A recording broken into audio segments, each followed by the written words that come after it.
How to log out of Facebook Messenger on all devices. Hey everyone, welcome back to the channel. In this video I'll guide you on how you can log out of Facebook Messenger on all devices, so make sure to watch the video till the end. In order to log out of Facebook Messenger on all devices, all you have to do is go ahead and then make sure to launch the Facebook Messenger application, and let's say other devices are also logged into your Messenger account. In order to remove them, you have to tap the three lines option here and then tap the gear icon that you can find here. And once you tap the gear icon, you simply want to scroll down and then just go to Account Center. Once you go to Account Center, go to the option called Password and Security, and once you go to Password and Security, you can select where you're logged in, select your Facebook account, and then you'll be able to see a list of devices where your Facebook account is logged in.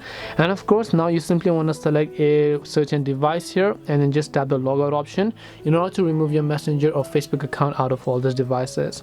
This way you'll be able to log out Messenger on all devices. Hope this video was very helpful. If you have got any more questions, feel free to also leave them down below. Thank you very much for watching till the end of this tutorial, and see you soon in the next video.